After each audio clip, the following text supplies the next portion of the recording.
بارك على محمد وعلى آل محمد كما باركت على إبراهيم وعلى آل إبراهيم إنك حميد مجيد. الحمد لله وحده والصلاة والسلام على من لا نبي بعده. أعوذ بالله من الشيطان الرجيم. بسم الله الرحمن الرحيم. وَإِنَّ لُوطًا لَّمِنَ الْمُرْسَلِينَ إِذْ نَجَّيْنَاهُ وَأَهْلَهُ أَجْمَعِينَ إِلَّا عَجُوزًا فِي الْغَابِرِينَ ثُمَّ دَمَّرْنَا الْآخَرِينَ وَإِنَّكُمْ لَتَمُرُّونَ عَلَيْهِمْ مُصْبِحِينَ وَبِاللَّيْلِ أَفَلَا تَعْقِلُونَ.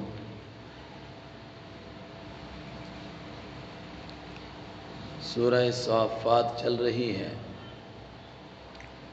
اور جیسا کہ شروع میں عرض کیا گیا اس سورت کا انداز ہے، اللہ تعالیٰ کی توحید کو دلائل سے سمجھایا گیا، پھر انبیاء کرام کے ان واقعات کو پیش کیا گیا کہ جو کچھ رسول اکرم صلی اللہ علیہ وسلم فرما رہے ہیں وہی سب ہر دور کے انبیاء کرام فرماتے رہے. حضرت الیاس علیہ السلام کا تذکرہ ہوا، اور میں نے یہ بات بھی عرض کی کہ ان کا تذکرہ حضرت ابراہیم علیہ السلام، حضرت موسیٰ اور حضرت ہارون علیہ السلام کے بعد ہوا. کس لحاظ سے؟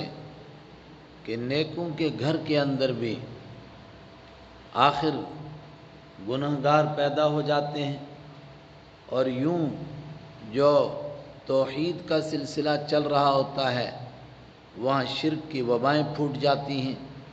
جب یہ انبیاء کرام دنیا سے تشریف لے گئے، آگے انہی کی اولاد تھی یا ان کے طریقے پر چلنے والے نیکوکار لوگ تھے، پھر بدکار اور گنہگار کیسے پیدا ہوئے؟ اس کے مثال کے طور پر حضرت الیاس علیہ السلام کا ذکر ہوا. انبیاء بنی اسرائیل میں سے ہیں، لیکن اسرائیل میں اس زمانے میں آئے جب بنی اسرائیل میں شرک پھیلا، بعل نام کے بت کی وہ پوجا کرنے لگ گئے تھے. انہوں نے ان کو آ کر کے سمجھایا، لیکن نتیجہ اس کا بھی نکلا یہی، فَكَذَّبُوهُ، انہوں نے ان کو جھوٹا کہا، فَإِنَّهُمْ لَمُحْضَرُونَ، تو یہ بھی گرفتار کر کے حاضر کیے گئے. إِلَّا عِبَادَ اللَّهِ الْمُخْلَصِينَ، مگر اللہ کے خالص کیے ہوئے بندے، نیک بندے جو ان پر ایمان لائے وہی بچے، باقی سب عذاب سے صفحہ ہستی سے مٹا دیے گئے. اب تذکرہ ہوتا ہے حضرت لوط علیہ السلام کا. لوط علیہ السلام حضرت ابراہیم علیہ السلام کے بھتیجے ہیں، اور بعض حضرات نے کہا ان کے بھائی، لیکن جمہور کا قول ہے کہ ان کے بھتیجے ہیں. اور حضرت ابراہیم علیہ السلام نے جب عراق سے ہجرت کی تھی تو ان کے ساتھ حضرت سارہ، حضرت ابراہیم علیہ السلام کی بیوی، اور ان کے یہ بھتیجے حضرت لوط علیہ السلام تھے. قرآن پاک نے دوسرے مقام پر فرمایا فَآمَنَ لَهُ لوط، حضرت ابراہیم علیہ السلام کی وجہ سے ایمان کا اعلان کیا حضرت لوط علیہ السلام نے، ان کا ساتھ دیا. حضرت سارہ نے بھی ہجرت کی، حضرت لوط علیہ السلام نے بھی ہجرت کی. شام پہنچے، شام کے علاقے میں پہنچ کر اللہ کے حکم سے حضرت ابراہیم علیہ السلام نے فلسطین کے قریب الخلیل کے علاقے کو اپنا مسکن بنایا. تو حضرت لوط علیہ السلام کو 5 بستیوں کا ایک مجموعہ تھا، سدومی بستیاں کہلاتی تھی، سدوم نام کی. بعض نے کہا کہ ان 5 کا نام سدوم تھا، اور بعض نے کہا کہ نہیں، مرکزی بستی سدومی تھی، اس کو سدوم کہتے تھے، اس وجہ سے باقی کو بھی سدومی بستی کہتے تھے. لوط علیہ السلام وہاں تشریف لے گئے، ان کو سمجھایا، اللہ کا دین ان تک پہنچایا، مگر یہ بڑے نافرمان نکلے. اور انہوں نے ایسی ایک نافرمانی کی جو اللہ کی مخلوق میں ان سے پہلے کسی نے نہیں کی تھی. وہ یہ کہ مرد مردوں کے ساتھ بدکاریاں کرتے تھے. ان پر اللہ کا عذاب آیا، چونکہ انہوں نے ایک گندا طریقہ ایجاد کیا جو نعوذ باللہ خدا کی مخلوق میں کوئی بھی ایسی مخلوق نہیں جو اس گندے کام کو کرے۔ خنزیر نہیں کرتے، کتے نہیں کرتے، گٹر کے کیڑے نہیں کرتے، ایسا گندا کام انہوں نے ایجاد کیا تو ان پر انوکھا قسم کا عذاب آیا، عجیب قسم کا عذاب۔ کیا عذاب آیا؟ ان کے اوپر پتھروں کی بارش برسائی گئی، یا یہ ہے کہ پہلے بارش برسی اور اس کے بعد ایک دوسرا عذاب، یا پہلے وہ عذاب آیا اور پھر پتھروں کی بارش برسی۔ ان کی بستیوں کو اٹھایا گیا اور اٹھا کر کے نیچے پٹخ دیا گیا، اور جہاں ان کی بستیاں آ کر کے گریں واپس اپنے مرکز پر، وہاں ایک سمندر بن گیا۔ آج بھی وہ ڈیڈ سی یا البحر المیت یا بحر مردار کے نام سے موجود ہے، اور قریب میں زیادہ عرصہ نہیں گزرا، ایک برطانوی کمپنی نے اس کی تحقیق کی کہ اس کی تہ کے اندر کیا ہے، تو معلوم کیا کہ عجیب قسم کا سمندر ہے، دوسرے سمندروں کے ساتھ اس کا لنک نہیں جڑتا ہے، اس کے پانی میں عجیب قسم کے زہریلے اثرات ہیں، اس کے پانی کو کوئی استعمال نہیں کرتا، نمک کی شرح اتنی زیادہ ہے کہ انسان اس کے پانی کے اوپر سیدھا بیٹھ جائے، ڈوبتا نہیں۔ یہ کیا عجیب قسم کا سمندر ہے؟ تحقیق کی تو اس کی جڑ کے اندر وہ کھنڈرات پائے گئے، جس سے معلوم ہوتا ہے کہ یہ بہت بڑا شہر تھا جو اللہ کے عذاب سے بحر مردار میں تبدیل ہو گیا۔ اور یہ قرآن پاک اور قرآن سے پہلے تورات میں بھی یہ قصہ موجود تھا۔ یہ قرآن کی آسمانی کتابوں کی صداقت کی دلیل ہے۔ حضرت نوح علیہ السلام کی کشتی کے لیے بھی قرآن پاک نے کہا وَتَرَكْنَا عَلَيْهِمْ، ہم نے ان کے اوپر ایک نشانی چھوڑی بعد والوں کے لیے، وہ دیکھیں گے۔ اس سے لوگوں نے کہا کہ این ممکن ہے کہ وہ کشتی بھی لوگوں کو قیامت سے پہلے نظر آئے، اور حضرت عبداللہ بن عباس رضی اللہ تعالیٰ عنہ کی طرف تو ایک روایت ہے منسوب کہ اس امت کے ایک طبقے نے اس کشتی کے تختوں کو دیکھا ہے، اور ممکن ہے کہ وہ پوری کشتی ہی نظر آ جائے، واللہ عالم۔ وَإِنَّ لُوطًا، اور بے شک حضرت لوط علیہ السلام لَمِنَ الْمُرْسَلِينَ، ضرور بضرور وہ بھی اللہ کے بھیجے ہوئے پیغمبروں میں تھے، اللہ کے بھیجے ہوئے رسولوں میں تھے۔ اِذْ نَجَّيْنَاهُ، یاد کرو جب ہم نے ان کو نجات دی، وَأَهْلَهُ، اور ان کے گھر والوں کو بھی نجات دی، اجمعین، سب کے سب کو۔ یہ کتنا خطرناک عذاب آیا، اور آیا بھی اللہ تعالیٰ کی عجیب قدرت کے ساتھ۔ اللہ تعالیٰ نے چند فرشتوں کو بھیجا جوان لڑکوں کی شکل میں، وہ حضرت لوط علیہ السلام سے ملے، سورہ ہود میں گزرا ہے۔ حضرت لوط علیہ السلام ان کو دیکھ کر پریشان ہو گئے، سیء بہم وضاق بہم ذرعا، ان کی وجہ سے تنگ ہو گئے، دل پریشان ہو گیا۔ کیوں؟ اگر ان کو نہ گھر لے جاؤں تو یہ بے مروتی ہے کہ اجنبی قسم کے مہمان ملے اور ان کو کھانے کی دعوت بھی نہیں دی، اور اگر لے جاؤں تو قوم کم بخت ہے۔ آخر فیصلہ کیا، ان کو گھر لے گئے، اور قوم کو ان کی بیوی نے اطلاع دی کہ اس طرح کے مہمان حضرت لوط علیہ السلام کے گھر میں آئے ہیں۔ اس بدبخت قوم نے حضرت لوط علیہ السلام کے گھر پر حملہ کر دیا۔ لوط علیہ السلام نے ان کو سمجھایا، اور ایک موقع پر فرمایا ہائے افسوس، کیا تم میں کوئی ایک بھی سمجھدار آدمی نہیں ہے کہ جو دوسروں کو سمجھا سکے؟ انہوں نے کہا اولم ننہک عن العالمین، کیا ہم نے تجھے دنیا بھر کی ٹھیکیداری سے منع نہیں کیا تھا؟ ساری دنیا کی دعوتیں کرتے پھرتا ہے، تجھے کس نے کہا ان کی دعوت کرنے کے لیے؟ اللہ اکبر، کیسا گندا ذہن تھا ان کا۔ اس موقع پر جب حضرت لوط علیہ السلام کے گھر پر انہوں نے حملہ کر دیا تو لوط علیہ السلام کی زبان سے عجیب جملہ نکلا، اے کاش میرے پاس کوئی طاقت ہوتی، میں ان کا مقابلہ کرتا، اے کاش میری کوئی خاندانی طاقت ہوتی، جس طرح رسول اکرم صلی اللہ علیہ وسلم کا خاندان بنو ہاشم تھا، ایمان نہیں لایا تھا لیکن آپ کا ساتھ دے رہا تھا، تو میں ان کم بخت لوگوں کا مقابلہ کرتا، مگر میرے پاس دونوں طاقتیں نہیں۔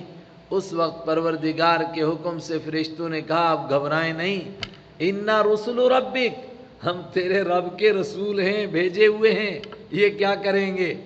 پھر جتنے لوگ سامنے آئے تھے وہ سب کے سب یک بیک اندھے ہو گئے، اور اندھے بھی کیسے کہ آنکھوں کے نشان ہی مٹ گئے، اور باقی لوگوں پر وہ عذاب آیا۔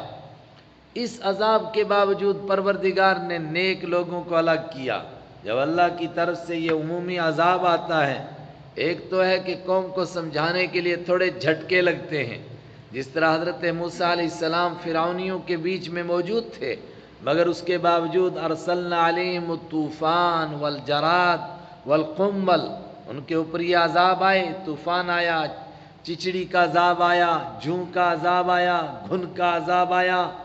یہ تو تھوڑا ڈرانے کے لیے تھے، لیکن وہ عذاب جو کافروں کو ملیا میٹ کرنے کے لیے آتا ہے، اس عذاب سے ایمان والوں کو بچایا جاتا ہے، ایمان والوں کو پہلے ہی وہاں سے نکال دیا جاتا ہے۔ اذ نجیناہ، یاد کرو جب ہم نے لوط علیہ السلام کو بھی نجات دی، وَأَهْلَهُ، اور ان کے گھر والوں کو بھی نجات دی۔ اور وہ جو بات اوپر قرآن پاک نے کہی تھی کہ حضرت ابراہیم علیہ السلام اور اسحاق علیہ السلام اور اسماعیل علیہ السلام کی اولاد میں منہم ظالم لنفسہ منہم ومن ذریتہما محسن، ان کی اولاد میں سے کچھ نیکوکار بھی ہیں، وظالم لنفسہ مبین، مگر کچھ اپنے اوپر ظلم کرنے والے بھی ہیں۔ صرف حضرت موسیٰ علیہ السلام کی اولاد میں ہو گئے اس وجہ سے وہ نیکوکار ہے، ایسا کچھ نہیں ہے۔ نیکوکاروں کے گھر میں بھی اگر کوئی ان کی سوچ پر نہیں ہوگا تو وہ گناہگار، بدکار، بلکہ کافر ہوگا۔ آخر ابو لہب بھی تو حضور کا سکا چاچا تھا، چنانچہ یہاں بھی یہی ہوا، ان کے سارے گھر والوں کو نجات ملی، لیکن الا عجوزا فی الغابرین، ان کی اپنی بیوی وہ ان لوگوں میں شامل تھی جن پر خدا کا عذاب ٹوٹا۔ کیوں؟ اس لیے کہ جس طرح ابراہیم علیہ السلام کو گھر کی طرف سے یہ تکلیف تھی کہ باپ ایمان نہیں لایا تھا، نوح علیہ السلام کو گھر کی طرف سے یہ آزمائش تھی، بیٹا ایمان نہیں لایا تھا، لوط علیہ السلام کو بھی یہ گھر کی طرف سے آزمائش تھی، بیوی ایمان نہیں لائی تھی۔ ہم نے بچایا نجیناہ، ان کو بھی، وَأَهْلَهُ، اور ان کے گھر والوں کو بھی، اجمعین، سب کے سب کو، سب بچائے گئے۔ اور جب نبی کے گھر والے کہا جاتا ہے تو اس میں ایمان والے بھی شامل ہوتے ہیں۔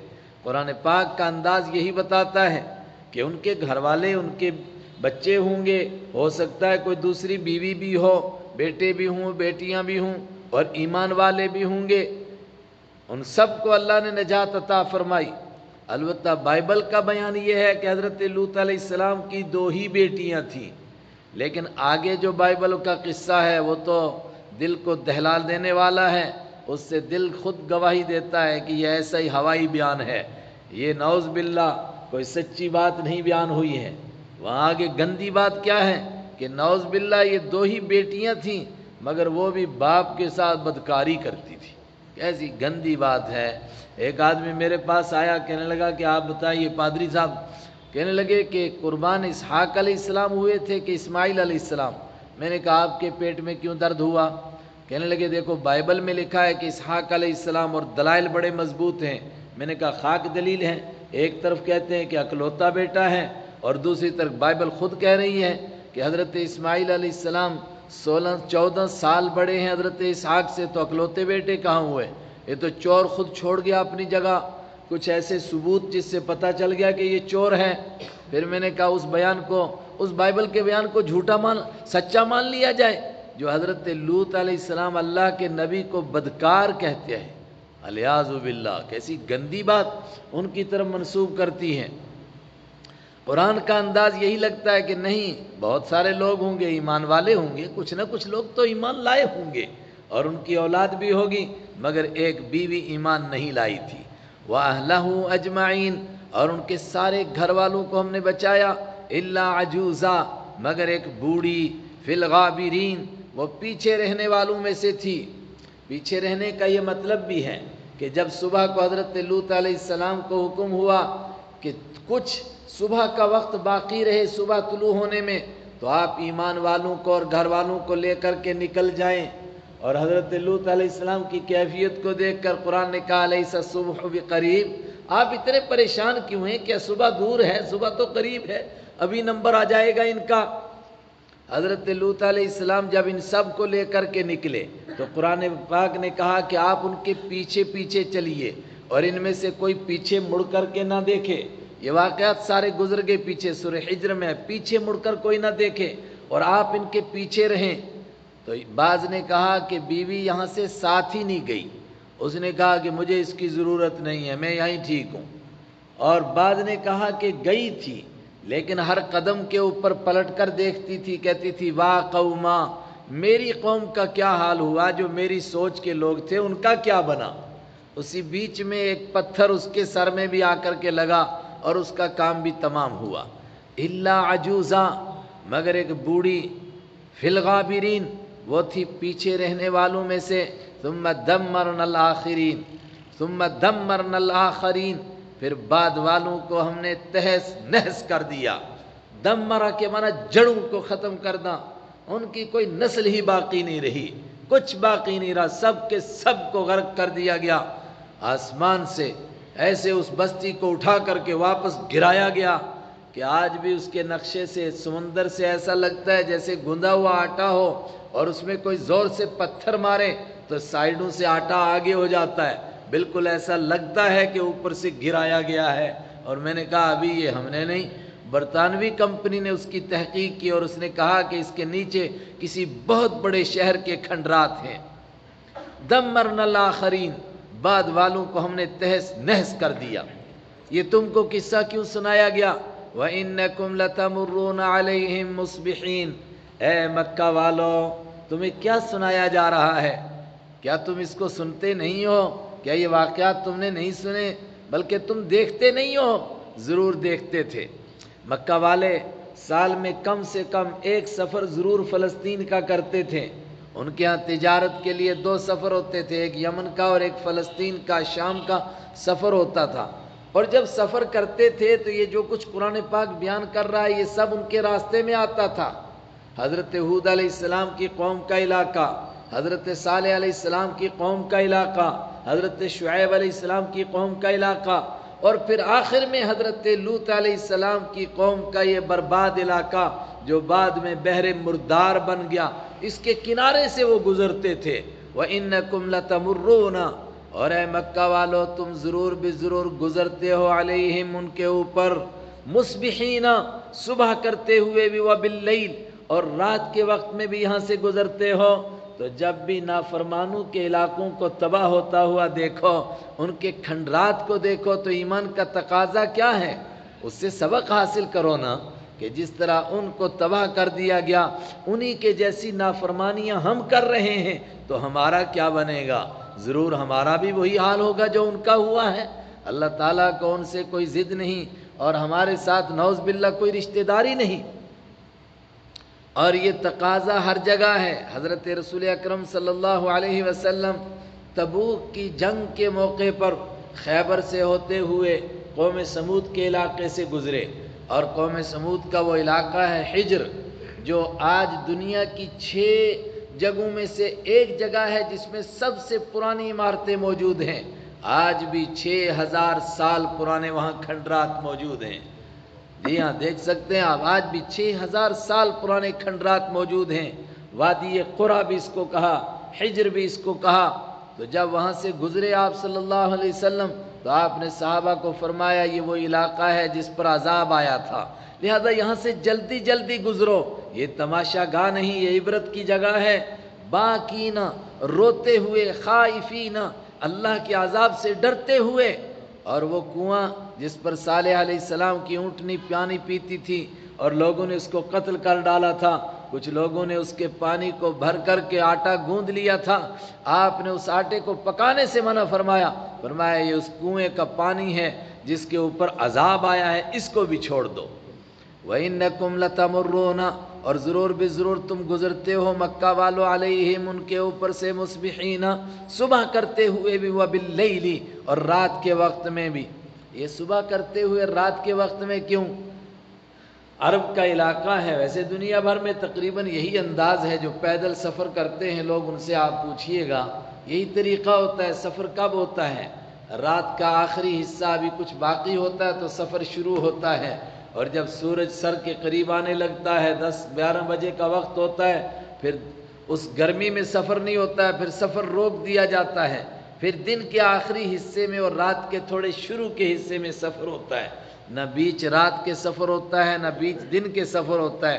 اسی کی طرف اشارہ ہے، مصبحین، صبح کرتے ہوئے تم سفر کرتے ہو، باللیل، اور رات کے وقت میں بھی، افلا تعقلون، تو کیا تم عقل سے کام نہیں لیتے ہو؟ کیا تم سمجھتے نہیں ہو؟ یہ کھنڈرات دیکھتے ہو اور کچھ عبرت حاصل نہیں کرتے ہو؟ آج ہمارے ملک میں کتنے کھنڈرات ہیں، اور بتایا جاتا ہے یہ فلاں کا قلعہ ہے اور یہ فلاں کا قلعہ ہے، مگر آج ہم اپنے قلعے بناتے ہیں اور کبھی نہیں سوچتے ہیں کہ ان قلعے والوں کا کیا ہوا، ہم بھی سوچیں ہمارا بھی کل کیا ہوگا۔ اور ایک واقعہ سنیں، وَإِنَّ يُونُسَ لَمِنَ الْمُرْسَلِينَ، اور حضرت یونس علیہ السلام بھی اللہ کے بھیجے ہوئے پیمبروں میں سے تھے، زبردست پیمبر ہیں۔ اور ان کو کہاں بھیجا گیا؟ وہی علاقہ جہاں حضرت نوح علیہ السلام آئے تھے، عراق کا علاقہ، جہاں حضرت ابراہیم علیہ السلام تشریف لائے تھے، عراق کا علاقہ، اسی کے علاقہ موصل میں کہا جاتا ہے کہ نوح علیہ السلام کا مرکز تھا، اسی کے علاقہ حر میں کہا جاتا ہے کہ حضرت ابراہیم علیہ السلام تشریف لائے، اور اسی کے شہر نینوا میں، جس کے اب صرف کھنڈرات ہیں، شہر باقی نہیں ہے، اس نینوا شہر میں حضرت یونس علیہ السلام تشریف لائے۔ سیرت کے واقعات میں شاید آپ کے ذہن میں ہو، جب آپ تشریف لے گئے تھے طائف، رسول پاک صلی اللہ علیہ وسلم، آپ وہاں سے واپس پلٹے تو عتبہ کے بیٹوں کے ایک باغ میں آپ تشریف فرما ہوئے تھے، تو ان باغ میں جب آپ تشریف لائے تو اس نے اپنے غلام عداس سے کہا تھا کہ ان کو کھجور کا یہ گچھا دے کر کے آؤ۔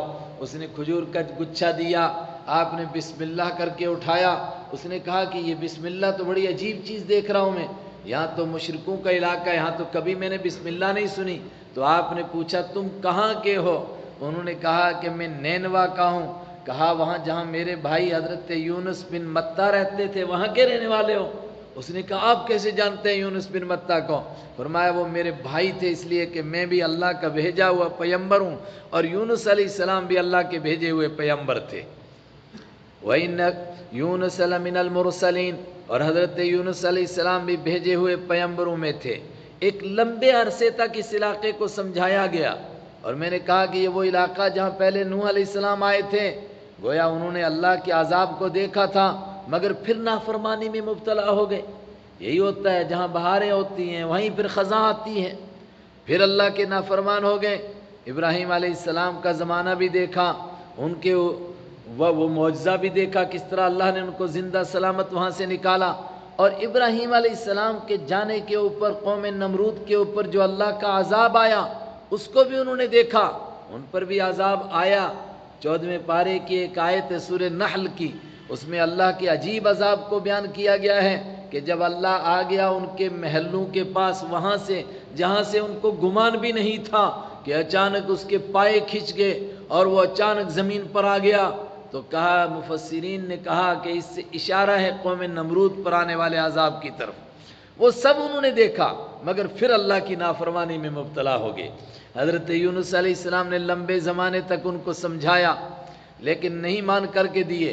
جب انہوں نے نہیں مانا تو اللہ کے حکم کے مطابق حضرت یونس علیہ السلام نے فرمایا اب 3 دن کے اندر اندر عذاب آنے والا ہے۔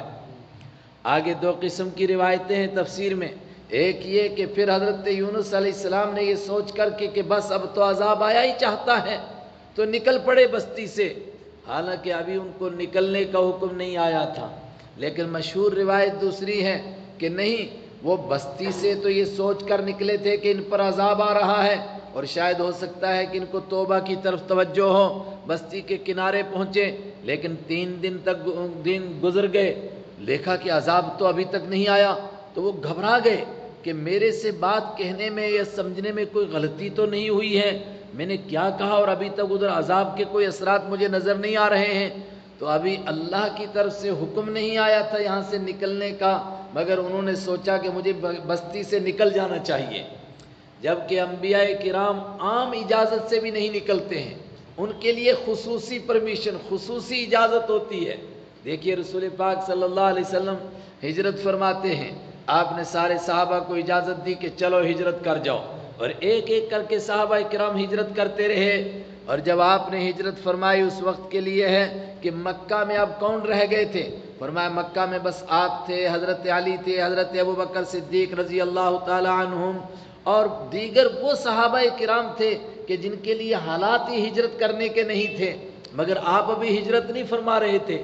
حضرت عائشہ صدیقہ فرماتی ہیں کہ کوئی دن نہیں گزرتا تھا جس دن آپ یا تو صبح ہمارے گھر آتے تھے یا شام کو آتے تھے، بخاری شریف کی روایت ہے، لیکن ایک دن اچانک دوپہر کو آئے تو سب گھبرا گئے کہ کوئی معاملہ پیش آ گیا ہے۔ دوپہر میں تو وہاں جس طرح ہم 12 بجے رات کو نہیں نکلتے اس طرح وہ اور دن میں نہیں نکلتے ہیں، سخت گرمی ہوتی ہے۔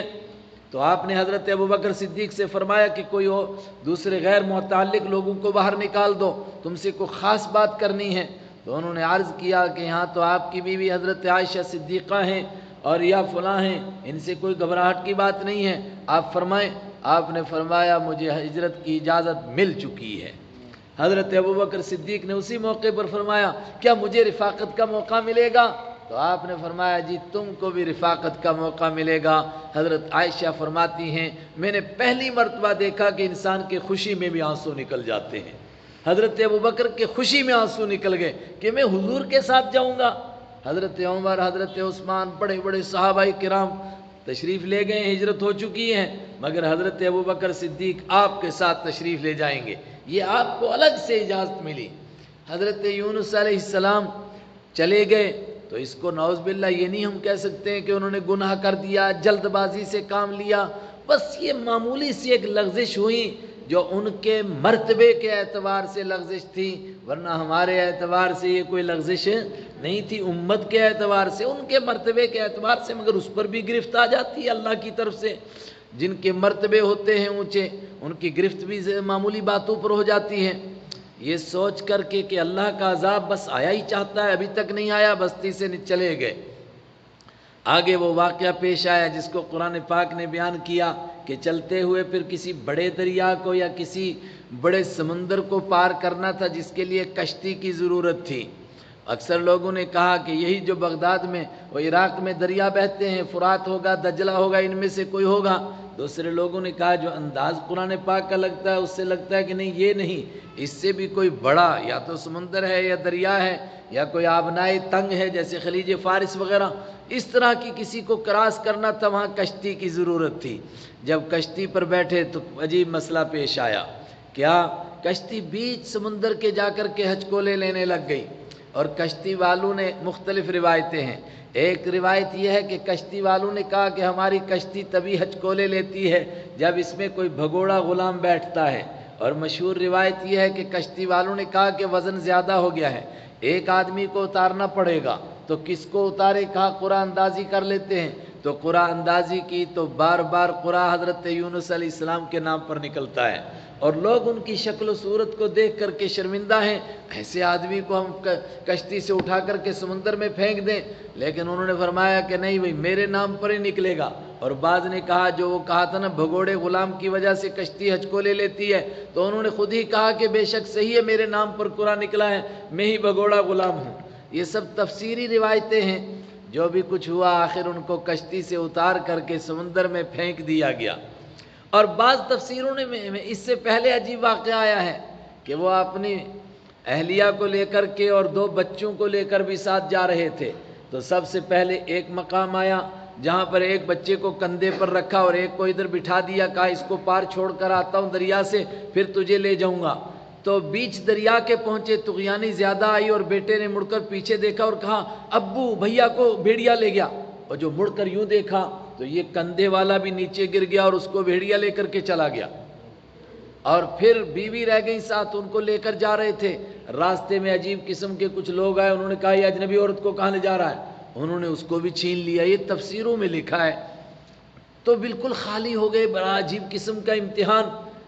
آگے سمندر میں پھینک دیے گئے، لیکن سمندر میں ایک بڑی مچھلی نے ان کو نگل لیا، اتنی بڑی مچھلی جو انسانوں سے زیادہ بڑی بڑی چیزوں کو نگل لیتی ہیں، آج بھی ایسی مچھلیاں ہیں، انہوں نے ان کو نگل لیا۔ بخاری کی حدیث ہے، حضرت رسول اکرم صلی اللہ علیہ وسلم نے ایک لشکر حضرت عبداللہ بن جحش رضی اللہ تعالیٰ عنہ کی سرداری میں بھیجا، تو راستے میں ان کے لیے کئی حالات پیش آئے. پہلے تو ان کا کھانا ختم ہو گیا، پھر اس کے بعد وہ ایک سمندر کے کنارے پہنچے. وہاں اللہ نے ان کو سمندر کے کنارے مچھلی سمندر کی طغیانی سے آ گئی، مگر مچھلی کتنی بڑی تھی، 18 دن 300 لوگ اس کو کھاتے رہے اور وہ ختم نہیں ہوئی.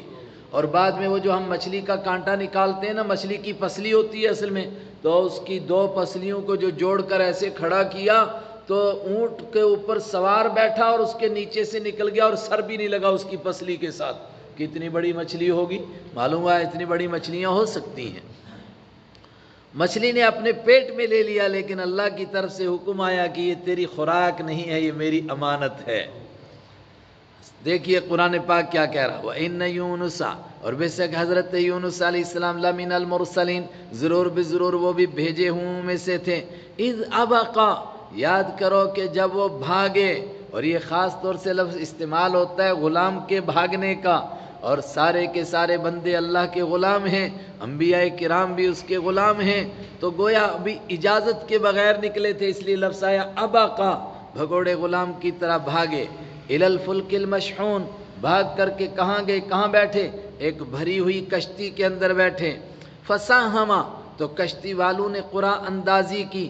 فکان من المدحضین، تو حضرت یونس علیہ السلام ہو گئے من المدحضین، دھکا دیے ہوئے لوگوں میں سے، شکست کھائے ہوئے لوگوں میں سے، ہارے ہوئے لوگوں میں سے. انہی کے نام پر قرآن نکلا اور ان کو آخر سمندر میں پھینکنا پڑا. فالتقمہ الحوت، تو لقمہ بنا لیا ان کو الحوت، ایک بڑی مچھلی نے. حوت بڑی مچھلی. وہو ملیم، اور وہی ملامت زدہ تھے، یعنی اس کا الزام کسی پر نہیں آ رہا تھا، نہ وہ خود سوچتے تھے کہ میرے ساتھ زیادتی ہوئی ہے. کیوں؟ بیوی بھی چھن گئی، بچے بھی چھن گئے ان تفسیری روایتوں کے مطابق، اور مجھے مچھلی نے لقمہ بنا لیا. سمجھتے تھے کہ مجھ سے ایک لغزش ہو گئی ہے، اگر مجھ کو لقمہ بنایا ہے کہ تو یہ کوئی غلط بات نہیں ہے. وہو ملیم، اور وہ ملامت زدہ تھے، خود اپنے آپ کو صاحب ملامت سمجھتے تھے. فلولا انہ کان من المسبحین، قرآن پاک بیان کیوں کرنا چاہتا ہے یہ بات؟ فرمایا اس لیے کہ انسان اپنی غلطیوں کی وجہ سے اسی طریقے سے مصیبتوں کے پیٹ میں جا سکتا ہے. تو اگر کوئی اس طرح مصیبتوں میں گھر جائے تو اس کو کیا کرنا چاہیے؟ ایک اللہ کو پکارنا چاہیے، تنہا اللہ کو پکارنا چاہیے. یہی تو سنت یونس علیہ السلام ہے. فلولا، تو اگر یہ بات نہ ہوتی، انہو کہ وہ، کان تھے من المسبحین، تسبیح کرنے والوں میں سے.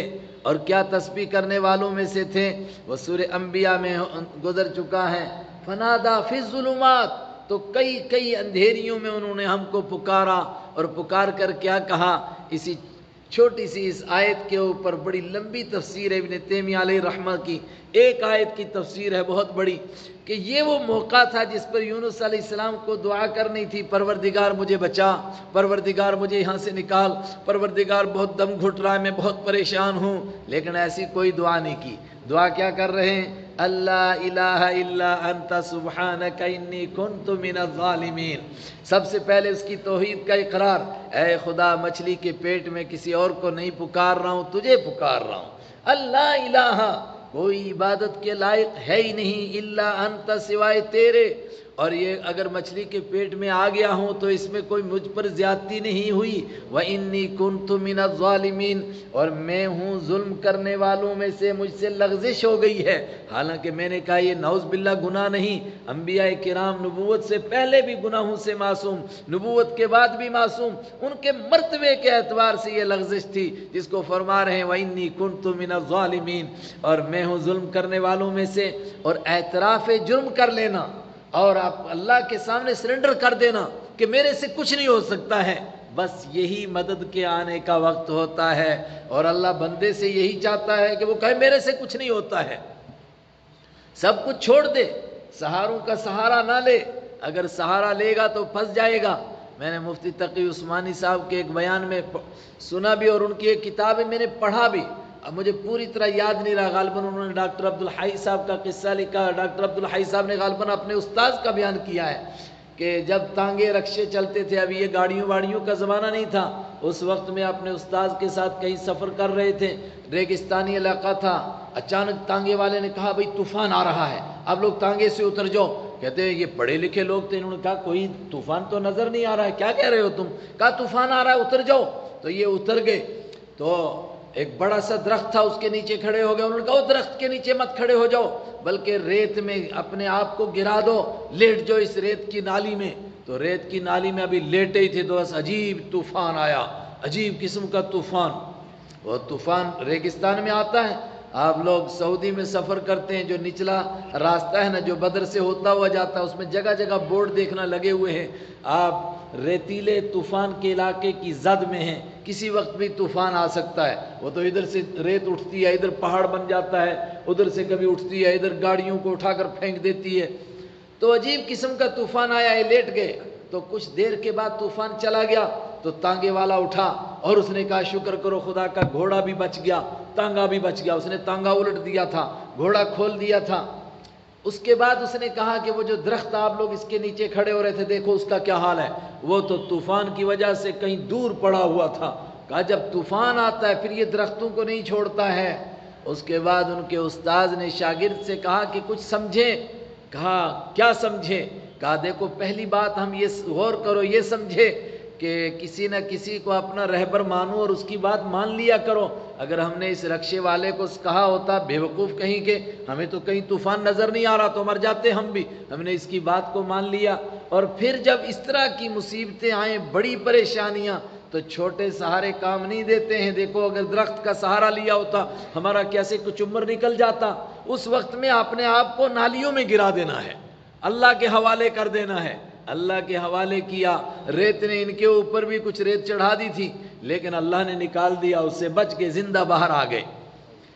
یہ اقرار کر لینا اللہ الہ، اے خدا تیرے سوا کوئی حاجت روا نہیں، مشکل کشا نہیں، کوئی مددگار نہیں، یہ سب الہ کا معنی ہے، الہ کا معنی ہے۔ صوفیہ کرام کہتے ہیں نا لا الہ، تو پھر کیا کرتے ہیں اسی کی تفسیر، لا موجود الا اللہ، لا معبود الا اللہ، لا مسجود الا اللہ، لا مقصود الا اللہ، لا محبوب الا اللہ۔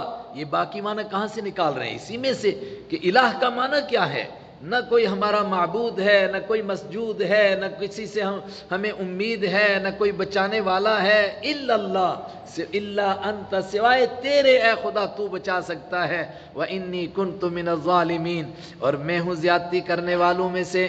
اگر یہ تسبیح نہ کرتے تو کیا ہوتا؟ قرآن پاک کہتا ہے لبث فی بطنہ، ضرور بضرور ٹھہرے رہتے مچھلی کے پیٹ میں، الی یوم یبعثون، اس دن تک جب لوگوں کو دوبارہ زندہ کیا جائے گا۔ لیکن یہ تسبیح کی تو اللہ نے ان کو مچھلی کے پیٹ سے نکالا۔ کیسے نکلے؟ مچھلی کو حکم ہوا یہ تیرے پاس امانت ہے، کنارے پر چھوڑ کر کے آؤ۔ مچھلی کے پیٹ میں کتنے دن رہے؟ اب کوئی تحقیقی بات نہیں ہے لیکن تفسیروں میں بعض نے لکھا ہے 40 دن، اور بعض نے لکھا 30 دن، اور بعض نے لکھا 3 دن، اور بعض نے کہا کم سے کم کچھ گھنٹے تو ضرور رہے، کچھ نہ کچھ دیر ضرور رہے۔ البتہ قرآن پاک نے اتنا کہا کہ جب نکلے تو بالکل نحیف ہو گئے تھے، بہت کمزور ہو گئے تھے۔ اب کتنا عرصہ رہے، کیسے زندہ رہے، اللہ کی قدرت سے سانس کیسے لیا، وہ سب آپ سوچتے رہو کہ اللہ جب چاہتا ہے تو کیا ہوتا ہے، وہ مچھلی کے پیٹ میں بھی زندہ رکھ سکتا ہے۔ لبث، تو ٹھہرے رہتے، فی بطنہ، اس کے پیٹ میں، الی یوم یبعثون، قیامت کے دن تک، جس دن لوگوں کو دوبارہ زندہ کیا جائے گا۔ اس کا یہ مطلب نہیں کہ مچھلی تب تک زندہ رہتی اور یونس علیہ السلام بھی اس کے پیٹ میں یوں ہی سیر کرتے رہتے، نہیں، مطلب یہ ہے کہ پھر مچھلی کے پیٹ میں وہ مر جاتی، پھر وہی ان کی قبر بن جاتی اور قیامت کے دن وہیں سے ان کا حشر ہوتا۔ فنبذناہ بالعراء، تو ہم نے ان کو نکال کر کے پھینک دیا، بالعراء، ایک چٹیل میدان میں۔ مچھلی کنارے پر آئی اور اس کو حکم ہوا اس کو نگل باہر پھینک دو، اس نے باہر پھینک دیا، تھوک دیا، بالعراء، چٹیل میدان۔ وہو سقیم، یہ ہے وہ جملہ قرآن کا، اور وہ بیمار تھے۔ ابھی حضرت ابراہیم علیہ السلام کے لیے آیا تھا نا وَأَنَا سقیم، انی سقیم، میں بیمار ہوں۔ حضرت یونس علیہ السلام مچھلی کے پیٹ میں بیمار، بہت نحیف ہو گئے۔ کیا ہوا؟ اللہ نے پھر اس نحیف کے علاج کی تدبیریں فرمائیں اپنے خاص کرم سے، اور اللہ کسی تدبیر کا محتاج بھی نہیں ہے، لیکن جو کام کرتا ہے اس کا طریقہ کار کیا کرتا ہے، اس کے لیے کچھ اسباب مہیا کرتا ہے۔ اسباب کیا مہیا کیے؟ وَأَنبَتْنَا عَلَيْهِ شَجَرَةً مِّن يَقْطِينٍ، اور اگایا ہم نے علیہ ان پر شجرتن ایک درخت، من یقطین، یقطین کا درخت اگایا۔ یقطین کس کو کہتے ہیں؟ یقطین کہتے ہیں وہ لال قسم کے بڑے کدو، گول والا بڑا کدو، اس کو ہمارے ہاں پٹھا کہتے ہیں، کشمیری کوشر ال، وہ بیل اگا دی اللہ تعالیٰ نے اس کے اوپر۔ لیکن بعض تحقیق کرنے والوں نے کہا کہ یہ کدو کی بیل کدو کی طرح تو ہے لیکن کدو کی نہیں ہے، کہا یہ عجین نام کی بیل ہوتی ہے، اس کو دوسرے مقام پر عجین کہتے ہیں، اور یہ عجیب قسم کی بیل ہے کہ جہاں یہ اگ جاتی ہے وہاں کیڑے مکوڑے حشرات الارض کئی میٹر بھاگ جاتے ہیں، کوئی قریب ہی نہیں آتا ہے۔ یہ اگا دی اس کے، اور اس کے اندر یہ طاقت ہے کہ اس کے سائے سے بیمار کو صحت مل جاتی ہے، اللہ تعالیٰ نے ان کو صحت عطا فرما دی۔ اور کچھ لوگوں نے کہا ایک ہرنی کی ڈیوٹی لگ گئی، وہ آ کر کے ان کو دودھ بھی پلاتی تھی، واللہ عالم۔ چنانچہ صحت مند ہو گئے۔ ادھر قوم کا کیا حال ہوا؟ وہ سورہ یونس میں گزرا، فرمایا کوئی قوم آج تک آدم علیہ السلام کی اولاد میں ایسی نہیں گزری کہ جس کے اوپر عذاب کے اثرات آ گئے ہوں اور انہوں نے توبہ کی ہو اور پھر عذاب ہٹ گیا ہو، الا قوم یونس، سوائے حضرت یونس علیہ السلام کی قوم کے۔ یونس علیہ السلام کی قوم کا کیا ہوا؟ جب انہوں نے کہا تھا 3 دن میں عذاب آنے والا ہے تو قوم گھبرا گئے۔ پہلے دن دیکھا بھئی یونس علیہ السلام کہاں ہیں، لوگوں نے کہا وہ تو ہے نہیں، کہا ہے نہیں تو اس کا مطلب عذاب آنے والا ہے۔ لوگ گھبرا گئے کہ بھئی واقعی عذاب آئے گا، کچھ گھبرائے ہوئے تو تھے، مگر تیسرے دن عذاب آیا بادلوں کی شکل میں، اور بادل کالے کالے بادل ایسے آئے کہ ان کے گھروں کو، ان کی بستی کو گھیر لیا۔ وہ گھبرا گئے، اور کیسی انہوں نے توبہ کی، وہ تفسیروں میں آتا ہے کہ انہوں نے ایسی توبہ کی، اپنے جانوروں کو بھی ساتھ لیا، بیوی بچوں کو بھی ساتھ لیا، ایک کھلے ہوئے میدان میں گئے، اور وہاں جا کر کے ایسے روئے اللہ کے سامنے کہ ان کے رونے کو دیکھ کر کے جانوروں کو رونا آ گیا۔ اور خالی روئے نہیں بلکہ جس نے جو کوئی ظلم اور زیادتی کی تھی وہ سب اس کا مداوع کیا، یہاں تک کہ کسی نے کسی کے درخت سے، کھیت سے درخت چوری کر کے کاٹا تھا اور اپنے مکان میں لگایا تھا، اس نے اپنے مکان سے نکال کر کے کہا یار میں نے تیرا درخت چوری کیا ہوا تھا۔ جس نے جو زیادتی کی تھی ان تمام سے توبہ کی، اور جب انہوں نے سچے دل سے توبہ کی، چونکہ ابھی عذاب آیا نہیں تھا، آنے کے بعد نہیں جاتا، ذرا سے اثرات آئے تھے تو وہ اثرات بھی اللہ تعالیٰ نے ہٹا دیے۔ ان کو اب تلاش ہوئی کہ یونس علیہ السلام کو تلاش کرو، یونس علیہ السلام کہیں مل نہیں رہے ہیں، لیکن جب ادھر صحت مند ہوئے تو پروردگار نے حکم دیا وَأَرْسَلْنَاهُ، اور ہم نے بھیجا حضرت یونس علیہ السلام کو واپس۔ اکثر کا یہی ہے کہ اسی قوم کے پاس واپس گئے، بعض کہتے نہیں آپ دوسروں کے پاس، لیکن جمہور یہی کہتے ہیں اسی قوم کے پاس دوبارہ اللہ تعالیٰ نے ان کو بھیجا۔ اور قوم کتنی تھی؟ اِلَى مِئَةٍ، اِلَى مِئَةِ أَلْفٍ، 1,00,000 لوگوں کی طرف ہم نے ان کو بھیجا، او یزیدون، بلکہ اس سے بھی کچھ زیادہ لوگوں کی طرف بھیجا، 1,00,000 او یزیدون، یا اس سے بھی کچھ زیادہ۔ یہ یا نہیں، عربی محاورے میں اس کا معنی ہوتا ہے بلکہ 1,00,000 سے بھی کچھ زیادہ، اور بائبل کی روایت ہے 1,20,000 لوگ تھے یہ، اور اس دور کے لحاظ سے یہ اس شہر کی بہت بڑی آبادی تھی۔ سمجھو کہ اس وقت میں دلی بمبے میں بھی ایسی کوئی آبادی نہیں تھی، اب تو آبادی کا دور ہے، اس وقت میں اتنے لوگ، 1,20,000 لوگ ایک ہی بستی میں، اور سب کے سب ایمان لے آئے، سب نے توبہ کی۔ علامہ انور شاہ کشمیری رحمۃ اللہ علیہ نے لکھا ہے 3 قوموں کے لیے کہ یہ 3 قومیں ملتی ہیں جو سب کی سب ایمان اکٹھی لائی، ورنہ ہمیں کوئی ایسی قوم نہیں ملتی ہے کہ جو ساری ایمان لائی ہوں، کچھ ایمان لاتے کچھ ویسے ہی رہتے ہیں۔ بھئی ہر قوم ہے، دیکھو ہم جس کی جو برادری ہے تو آدھی برادری ادھر ہے آدھی برادری ادھر ہے۔ میں پیچھے دلی کسی شادی کی تقریب میں گیا تو انہوں نے ہماری برادری کسانہ برادری کے بلائے بڑی بڑی مونچھیں، بڑے خوش ہوئے جی ہماری برادری کا بندہ، مگر نام وہی رام پرچاد، کوئی کسی کا کوئی نام کوئی کسی کا، تو کوئی برادری پوری ایمان لائی ہو ایسا نہیں ہے، لیکن 3 برادریاں کہا، ایک تو یونس علیہ السلام کی پوری قوم ایمان لائی، ایک حضرت رحمت عالم صلی اللہ علیہ وسلم جزیرۃ العرب میں آئے، چند لوگ جو اکڑ گئے تھے سامنے وہ مارے گئے، باقی سارے کے سارے ایمان لائے۔ اور تیسرا شاہ صاحب نے لکھا ہے ترکوں کے لیے اور افغانوں کے لیے، یہ بھی جب ایمان لائے تو سارے کے سارے ایمان لائے۔ اس پر بعض لوگوں نے کہا کہ اس میں پھر بھی اکا دکا کافر رہے، لیکن حکم تو اکثریت کا ہوتا ہے۔ وارسلنا ہو، تو ہم نے بھیجا ان کو الی مئات الف، 1,00,000 لوگوں کی طرف۔ لفظی معنی 100,000، تو 100,000 کتنے ہو گئے؟ 1,00,000 لوگ۔ او یزیدون، بلکہ اس سے بھی زیادہ۔ پھر کیا ہوا؟ فآمنوا، وہ سب کے سب ایمان لے آئے۔ فمتعناہم، تو ہم نے ان کو زندگی گزارنے کا سامان دیا، الی حین، ایک مدت تک وہ زندہ رہے۔ پھر ان کی اولادوں میں نافرمان پیدا ہوئے، پھر اسی طرح نافرمان ہوئے پیدا، اور پھر آخر وہی باتیں جو مکہ کے مشرک کہتے تھے وہ بھی کہنے لگے۔ یہ چند قصے بیان کر کے قرآن پاک واپس پلٹتا ہے۔ مکہ والوں کی کیا سوچ تھی کہ فرشتے خدا کی بیٹیاں ہیں، ہم ان کی پوجا کرتے ہیں، یہ ہماری سفارش کر کے اللہ کے ہاں کام بنا دیتے ہیں۔ قرآن پاک اب ان سے پوچھتا ہے، اتنا کچھ تم نے سنا، اب پوچھو ان سے جواب، تم نے کیسے سمجھ لیا کہ فرشتے اللہ کی بیٹیاں ہیں؟ پہلی بات یہ کہ تمہیں پتہ کیسے چلا کہ فرشتے لڑکیاں ہیں اور لڑکے نہیں ہیں؟ اور دوسری بات، لڑکی کو اپنے لیے ناپسند کرتے ہو اور اللہ کے کھاتے میں ڈالتے ہو۔ فاستفتیہم، آپ سوال کیجئے ان سے، علی ربک البنات، کیا تیرے رب کے لیے بیٹیاں ہیں؟ ولہم البنون، اور ان کے لیے بیٹے ہیں۔ مطلب عرب کے لوگ بیٹیوں سے نفرت کرتے تھے اور بیٹوں کو پسند کرتے تھے۔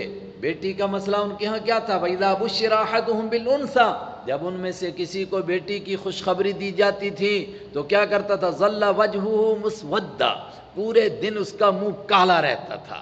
وَهُوَ كَظِيمٌ، اور وہ گھٹتا رہتا تھا۔ يَتَوَارَىٰ، وہ چھپتا رہتا تھا۔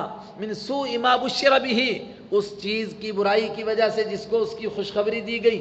تو جس بیٹی کو خود ناپسند کرتے ہیں اس کو خدا کے کھاتے میں ڈالتے۔ پہلے تو خدا کا نہ بیٹا ہے نہ بیٹی ہے، لیکن کچھ تو عقل سے کام لو کہ جس کو اپنے لیے نہیں پسند کرتے اس کو اللہ تعالیٰ کے کھاتے میں ڈالتے ہو۔ فاستفتیہم، آپ ان سے سوال کیجئے، علی ربک البنات، کیا تیرے رب کے لیے بیٹیاں ہیں؟ ولہم البنون، اور ان کے لیے بیٹے، اپنے لیے بیٹے اور اللہ کے لیے بیٹیاں۔ دوسرا سوال جو اصل سوال ہے، پہلے یہ بتاؤ کہ تمہیں یہ کیسے پتہ چلا کہ فرشتے لڑکیاں ہیں اور لڑکے نہیں ہیں؟ الفاظ کے اعتبار سے کہیں اس کے لیے مذکر کا لفظ بولتے ہیں، کہیں مؤنث کا لفظ، لیکن حقیقت میں ان میں سے کوئی مؤنث ہے، لڑکی ہے، یہ تم کو کیسے پتہ چلا کہ یہ خدا کی بیٹیاں ہیں؟ ام خلقنا الملائکہ، کیا ہم نے پیدا کیا فرشتوں کو اناثاً، عورتیں، لڑکیاں بنایا، وہم شاہدون، اور یہ حاضر تھے، گواہ تھے اور یہ دیکھ رہے تھے؟ تو انہوں نے کہا جی پکی بات ہے، ہم نے دیکھا، ہمارے سامنے فرشتوں کو خدا نے بیٹیاں بنایا تھا۔ کہا کون کون ہے تم میں سے اس کا گواہ؟ کوئی ایک بھی گواہ نہیں۔ کیسی بیہودہ بات کہہ رہے ہو؟ الا انہم من نفکہم لیقولون، الا سنو، انہم، بے شک یہ ایسے لوگ ہیں، من افکہم، اپنے جھوٹ کی وجہ سے، اور میں پیچھے بھی بتا چکا، افکن آلہتن، کل بتایا تھا افک، اور سورہ نور میں بھی یہ لفظ آ رہا ہے افک، اس کے معنی کیا ہیں؟ جھوٹ نہیں، بالکل سفید جھوٹ، بے سر و پا بات، جس کا کوئی ٹھکانہ ہی نہ ہو۔ بے شک، الا سنو، انہم، بے شک یہ، من افکہم، اپنے نرے جھوٹ کی وجہ سے، لیقولون، یہ باتیں کہتے ہیں کہ نعوذ باللہ خدا کی بیٹیاں ہیں، خدا کا نہ کوئی بیٹا ہے نہ اس کی کوئی بیٹی ہے۔ کیا کہتے ہیں؟ ولد اللہ، کہ اللہ نے جنا ہے، اللہ نے اولاد بنائی ہے۔ کچھ کہتے ہیں بیٹے بنائے ہیں، کچھ کہتے ہیں بیٹیاں بنائے ہیں۔ اور یہ بات قرآن کہہ رہا ہے تو ہم کو شاید تعجب ہو رہا ہے، مگر دنیا کی جتنی قومیں شرک کرتی ہیں نا، جب ان کے عقیدوں کے بیچ میں آپ گھس جائیں گے، ہر ایک کے ہاں لگے گا کہ سب کے سب خدا کے لیے نعوذ باللہ اولاد کا عقیدہ رکھتے ہیں۔ یہودی جو اپنے آپ کو کہتے تھے ہم توحید پر ہیں، حضرت عزیر علیہ السلام کو اللہ کا بیٹا کہتے تھے۔ اتنا ہی نہیں، آپ سورہ مائدہ میں سن چکے، کہتے تھے نحن ابناء اللہ، ہم تو سارے کے سارے خدا کے بیٹے ہیں۔ ایک کی بات ہی کیا ہے، وَأَحِبَّاؤُهُ، اور ہم سارے کے سارے خدا کے لاڈلے ہیں۔ وَإِنَّهُمْ لَكَاذِبُونَ، اور بے شک یہ بالکل جھوٹے ہیں۔ اصطفى البنات علی البنین، اور سوچو تو صحیح، یہ لفظ اصل میں اصطفیٰ، کیا چنا اللہ تعالیٰ نے البنات، بیٹیوں کو، علی البنین، بیٹوں کے مقابلے میں، یعنی بیٹے تو رد کر دیے اللہ نے کہ چلو بیٹے تم کو دوں گا، اور بیٹیاں اپنے کھاتے میں رکھ لیں۔ ما لکم کیف تحکمون، اور کیا ہو گیا، کیسا فیصلہ کرتے ہو تم؟ ما لکم، تمہیں کیا ہو گیا، کیفا کیسے تحکمون تم فیصلہ کرتے ہو، کچھ تو عقل سے کام لو، افلا تذکرون تو کیا تم نصیحت نہیں حاصل کرتے ہو، کیا تم سوچ سے کام نہیں لیتے ہو، کیا تم سمجھ سے کام نہیں لیتے ہو، ام لکم سلطان مبین یا ان کے پاس کوئی دلیل ہے، کوئی ثبوت ہے، اگر ہے ثبوت تو پیش کرو۔ اور یہ بات بھی اچھی طرح سنیں، قرآن پاک ثبوت کس کو کہتا ہے؟ دو ہی چیزوں کو، یا عقل کی دلیل ہو یا نقل کی دلیل ہو، اور نقل کی دلیل دو چیزوں کو کہتا ہے، اگر کوئی آسمانی کتاب ہے تو اس کو پیش کرو، اور اگر آسمانی کتاب نہیں کسی پرانے نبی کی بات ہے تو اس کو پیش کرو، او اثارۃ من علم اس کو کہا سورہ احقاف میں، پرانے نبی کی کوئی بات ہے تو اس کو پیش کرو، عقلی دلیل تو کوئی پیش کر ہی نہیں سکے، تو ام لکم سلطان مبین کیا ان کے پاس، کیا تمہارے پاس سلطان مبین کوئی صاف دلیل ہے، کوئی مضبوط ثبوت ہے؟ ثبوت سے مراد اب کون سا ثبوت؟ آسمانی کتاب کا ثبوت، فاتوا بکتابکم ان کنتم صادقین، ان کنتم صادقین اگر تم سچے ہو، فاتوا بکتابکم اپنی کتاب لاؤ دکھاؤ کس کتاب میں لکھا ہوا خدا کی بیٹیاں ہیں، کہنے کو سب کہہ دیتے ہیں مگر ثابت کرو نا کس کتاب میں ہیں۔ اور میں نے یہ بات کئی مرتبہ کہی، یہ حیرت ناک بات ہے، جو قومیں شرک کرتی ہیں اور جن کو خدا سمجھتی ہیں ان کے کلام سے بھی ثابت نہیں کر سکتے ہیں کہ انہوں نے کہا ہو کہ ہمارے مرنے کے بعد ہماری مورتی بنا کر پوجا کرنا اور ہمیں خدا کی بیٹیاں بنانا یا بیٹے بنانا، ان کے کلام سے نہیں ثابت کر سکتے ہیں، بلکہ ان کی جو بنیادی مذہبی کتابیں ویداز اس سے تو شرک کو بھی نہیں ثابت کر سکتے ہیں۔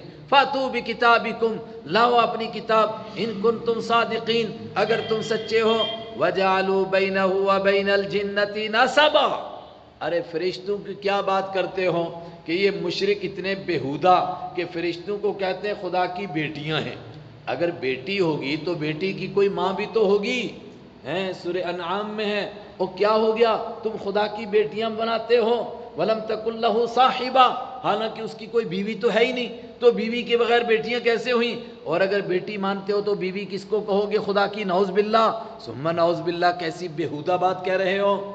کہا اتنا ہی نہیں فرشتوں کو بیٹیاں نہیں بناتے، آگے بڑھو، وَجَعَلُوا بَيْنَهُ وَبَيْنَ الْجِنَّةِ نَسَبًا اور انہوں نے اللہ کے بیچ میں اور جنوں کے بیچ میں بھی نسبہ رشتہ داری بنائی ہوئی ہے۔ یہ رشتہ داری بنانے کا کیا مطلب ہے؟ ایک بڑا طبقہ مفسرین کا کہتا ہے جس طرح فرشتوں کو بیٹیاں کہتے تھے اسی طرح جنوں کو دیوی اور دیوتا کہہ کر جو عبادت کرتے تھے وہ ان کو خدا کا بیٹا اور بیٹیاں کہتے تھے، وہ مراد ہیں۔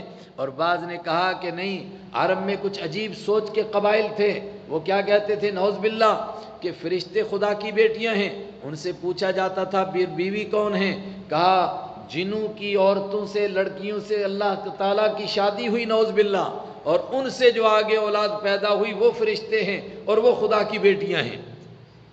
لیکن بہرحال اتنا تو قرآن پاک نے مطلق طور پر کہہ دیا کہ جنوں اور اللہ کے بیچ میں رشتہ داری کو نکالتے ہیں، حالانکہ جنوں کو بھی معلوم ہے کہ ہم نعوذ باللہ ہمارا اللہ کے ساتھ کوئی رشتہ داری کا تعلق نہیں ہے، باپ اور بیٹے کا تعلق نہیں ہے، باپ اور بیٹی کا تعلق نہیں۔ وَلَقَدْ عَلِمَتِ الْجِنَّ حالانکہ یقینی طور پر جن جانتے ہیں اِنَّهُمْ لَمُحْضَرُونَ کہ ضرور بضرور ان کو بھی گرفتار کر کے لایا جائے گا۔ جنوں میں سے بھی جو خدا کے نافرمان ہیں مگر وہ بھی مانتے ہیں کہ نافرمانی پر ہمارا بھی حشر برا ہوگا، لیکن عجیب مخلوق ہے، غصے والی مخلوق ہے، اس کے باوجود بھی نافرمانی کرتے ہیں، ورنہ جو بڑی تعداد نیک لوگوں کی ہے ان میں وہ تو مانتے ہیں کہ جو خدا کا نافرمان ہوگا وہ گرفتار کر کے لایا جائے گا اللہ کے یہاں، مگر اس کے باوجود بھی کچھ جنوں کی پوجا کرتے ہیں اور جنوں کو خدا کی بیٹیاں کہتے ہیں۔ 15ویں پارے میں سورہ بنی اسرائیل میں ایک آیت ہے، اس کی تفسیر میں بخاری شریف میں ایک بات ہے، وہ ذرا غور سے سنیں، وہاں کیا ہے؟ آیت تو یہ ہے کہ یہ پوجا کرتے ہیں ان کی جو خود اللہ کے ہاں سوالی بن کر کے کھڑے ہیں اور وہ اللہ سے اس کے عذاب سے بچنے کے لیے پناہ مانگتے ہیں اور یہ ان کی پوجا کر رہے ہیں۔ اس میں بخاری شریف میں روایت ہے یہ کہ ایک قبیلہ تھا جنوں کا طائف اور مکہ کے بیچ میں، یہ وہاں جا کر کے بکرے کاٹ کر کے ڈالتے تھے درختوں کی ایک جڑ میں اور کہتے تھے کہ یہ جنوں کے نام پر ہم ڈالتے ہیں۔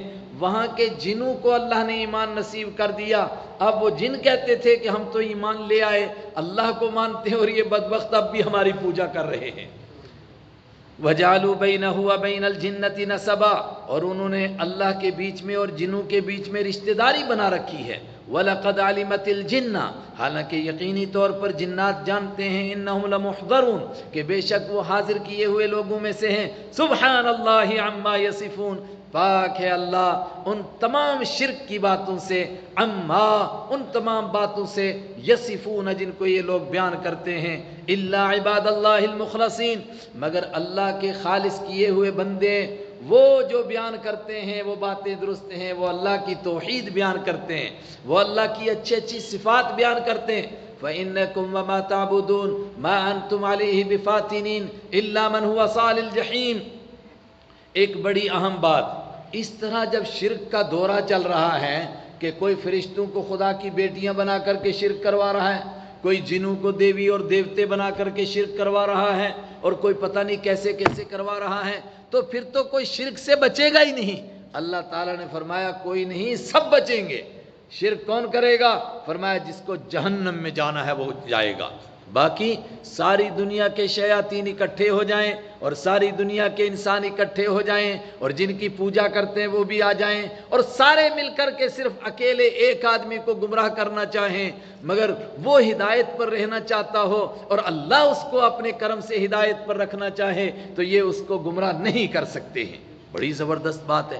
فَإِنَّكُمْ، چیلنج ہے یہ، بے شک تم اے شرک کرنے والوں ساری دنیا کے مشرکو، وما تعبدون، اور جن کی تم پوجا کرتے ہو وہ بھی سارے اکٹھے ہو جاؤ، ما انتم، نہیں ہو تم، علیہ اللہ کے مقابلے میں، بفاتنین، کسی کو فتنے میں مبتلا کرنے والے یعنی گمراہ کرنے والے، کسی کو نہیں گمراہ کر سکتے، کسی کو نہیں فتنے میں مبتلا کر سکتے، شرک میں مبتلا کر سکتے۔ کس کو کرو گے؟ الا من هو صال الجحیم، مگر اس آدمی کو جو جہنم میں گھسنے والا ہے، جو خود ہی جانا چاہتا ہے جہنم میں، وہی گمراہ ہوگا، ورنہ جتنے بڑا ڈپارٹمنٹ بھی پھیل جائے اس سے کچھ نہیں ہوتا ہے۔ اور تم فرشتوں کو کہتے ہو یہ خدا کی بیٹیاں ہیں، اگر نعوذ باللہ فرشتے اللہ کے بیٹے اور بیٹیاں ہوں گے اور اللہ کے ساتھ ان کا ایسا تعلق ہوگا تو وہ اللہ کے سامنے صف بستہ کھڑے ہوں گے اور اس کے حکموں کے منتظر اور اس کے حکم کے بندھے ہوئے، جو حکم وہ دیتا ہے اس کے اوپر وہ عمل کریں گے۔ بیٹی تو اس طرح نہیں کرتی ہے، باپ اور بیٹی کا یہ تعلق ہوتا ہے۔ سورت کا آغاز کہاں سے ہوتا؟ وَالصَّافَّاتِ صَفًّا فَالزَّاجِرَاتِ زَجْرًا فَالتَّالِيَاتِ ذِكْرًا إِنَّ إِلَٰهَكُمْ لَوَاحِدٌ۔ وہ صف لگا کر کھڑے ہونے والے فرشتے اور اللہ کے حکم سے نافرمانوں کو ڈانٹنے والے، اسی ڈانٹنے میں وہ ہے الا صیحۃ واحدہ، ایک ہی چیخ مارتا ہے فرشتہ، بس جس کو مرنا ہے وہ سب کے سب مر جائیں گے اور قیامت کے دن کائنات مر جائے گی۔ یہ بھی فرشتوں کا جھڑکنا ہے۔ پھر وہ مضمون واپس یہاں آ رہا ہے۔ یہی قرآن کا کمال ہے نا، بات جہاں سے شروع کرتا ہے وہیں پر ختم کرتا ہے۔ اب فرشتوں کی زبان سے کہلوایا جا رہا ہے وَمَا مِنَّا، اور نہیں ہے ہم میں سے کوئی، کون کہہ رہے ہیں یہ فرشتے، الا مگر لہو مقام معلوم، اس کے لیے متعین درجہ ہے، مقام معلوم ہے، وہ ہمیں اپنا مرتبہ معلوم ہے، ہم اللہ کے حکم کے آگے بندھے ہوئے ہیں۔ وہ فرشتے جو عرش کے پاس رہتے ہیں، حملۃ العرش، عرش کو اٹھانے والے فرشتے، ان کے لیے بھی ہے کہ جب اللہ کا کوئی حکم سنتے ہیں تو سب سے پہلے تو بے ہوش ہو جاتے ہیں، اور جب ہوش آتی ہے تو کیا کہا تمہارے رب نے؟ کہا جو بھی کہا وہ درست کہا۔ ہم میں سے ہر ایک کو اپنا مقام معلوم ہے، اور مقام کا یہ معنی بھی کہ کام معلوم ہے، کس کو کیا کام لگا رکھا ہے۔ مثلا کسی فرشتے کا کام ہے مارنا، جان نکالنا، اب اس کا کوئی پیر پکڑ لے، ہاتھ جوڑ لے کہ سر ابھی تھوڑا موقع دے دو اور اس کو ترس آ جائے، نہیں نہیں نہیں، اس کو جب اللہ کا جو حکم ہے وہ کام کرنا ہے، اس کو جہاں اللہ کا حکم ہوگا اجازت لے کر جانا، اجازت لے کر جائیں گے۔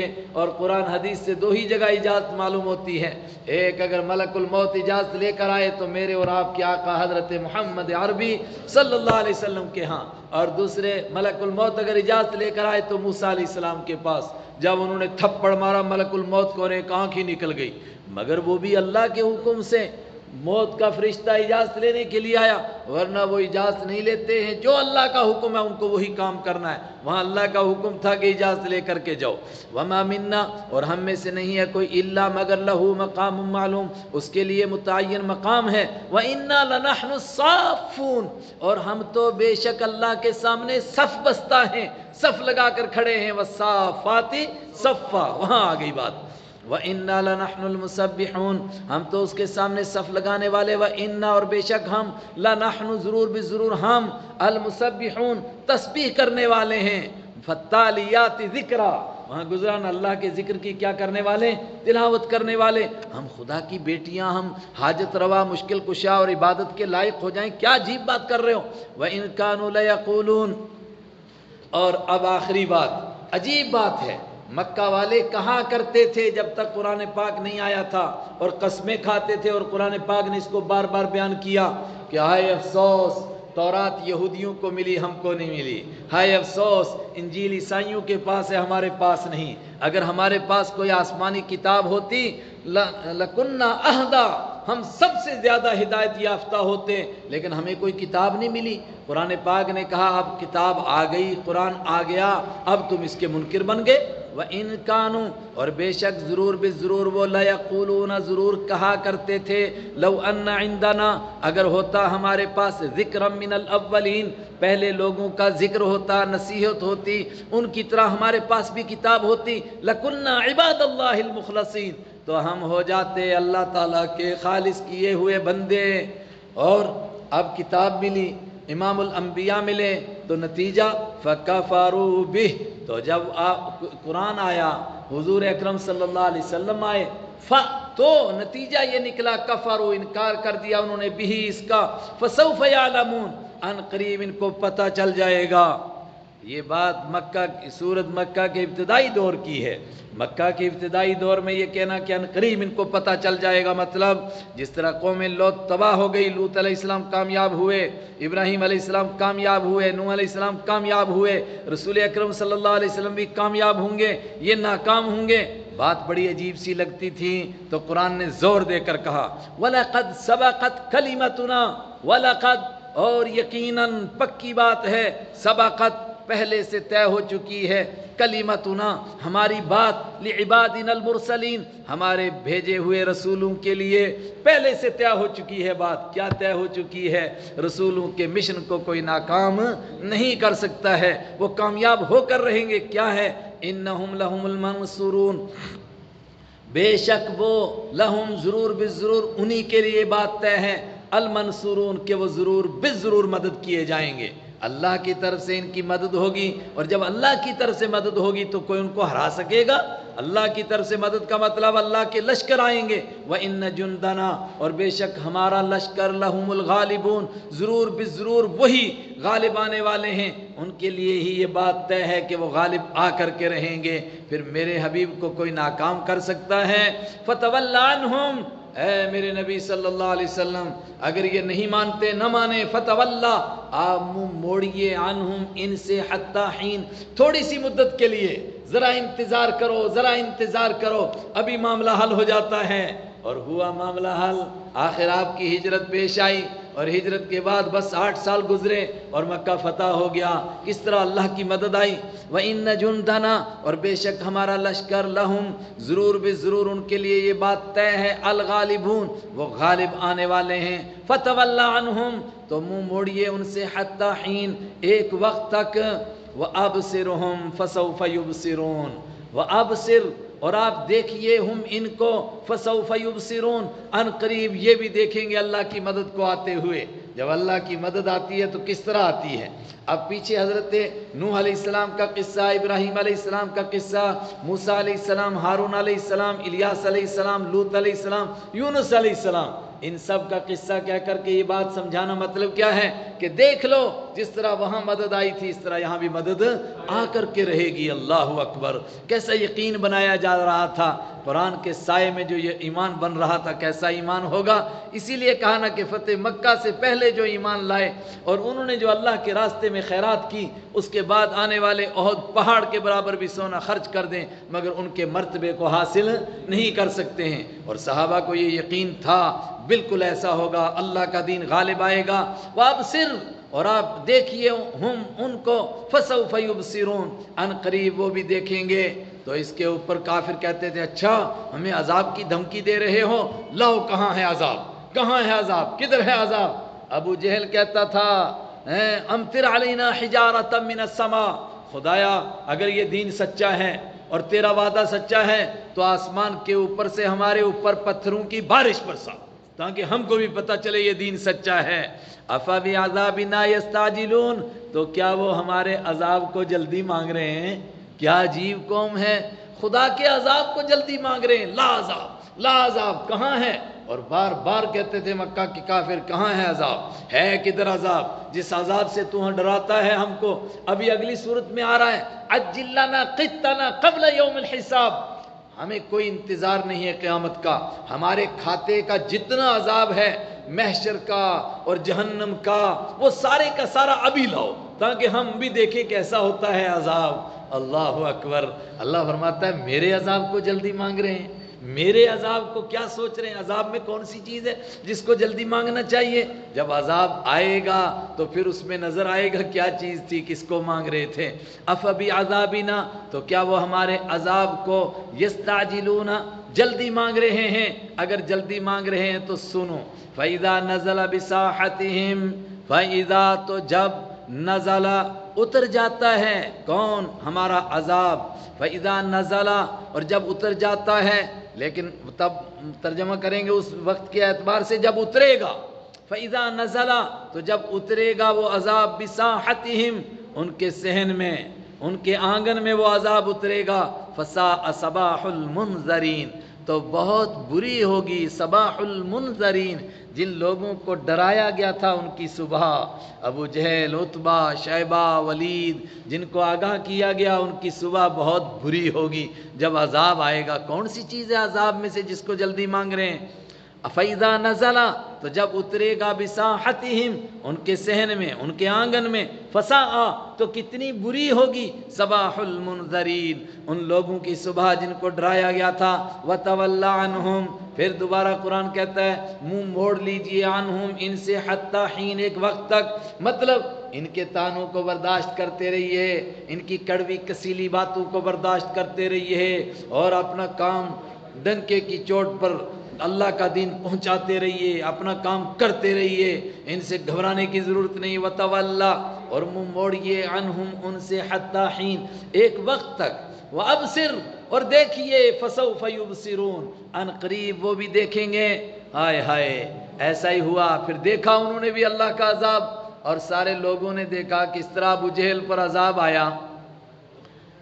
دو چھوٹی عمر کے لڑکوں نے اس کا کام تمام کر دیا، اور آپ کو اس پر واقعتاً بڑا اشکال ہوگا کہ قرآن نے اتنی دھمکی دی تھی کہ عذاب آئے گا، عذاب آئے گا، آپ بھی دیکھیں گے، یہ بھی دیکھیں گے، لیکن جس طرح موسیٰ علیہ السلام کے دور کے فرعون پر عذاب آیا تھا غرق ہونے کا، اس طرح کا عذاب تو یہاں نہیں آیا۔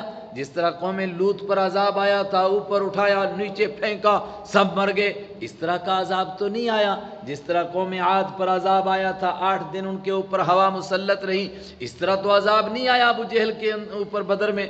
جس طرح قوم سمود پر عذاب آیا تھا، صیحۃ واحدہ، ایک چیخ نے کام تمام کر دیا تھا، اس طرح کا عذاب تو اس کے اوپر نہیں آیا۔ تو اس کے لیے پھر پوری تفسیر پڑھنی پڑے گی، وہ سورہ برات میں، توبہ میں پروردگار اس کا جواب دے چکا ہے۔ فرمایا اس طرح کا عذاب ہم نے اٹھا لیا چونکہ آپ رحمت للعالمین ہیں۔ اس سے فرق کیا پڑتا ہے؟ کہا فرعون کے دور میں عذاب آیا مگر سب کے سب مر گئے، کسی ایک کو بھی ایمان نصیب نہیں ہوا۔ اب جو یہ عذاب کا ہم نے طریقہ رکھا ہے، قاتلوہم یعذبہم اللہ بایدیکم، اللہ تعالیٰ ان کو عذاب دے گا مگر تمہارے ہاتھوں سے۔ اس عذاب میں اور اس عذاب میں کیا فرق ہے؟ اس عذاب میں یہ فرق ہے، ابو لہب مرا، طاعون کی بیماری میں حضرت درہ کو ایمان نصیب ہوا۔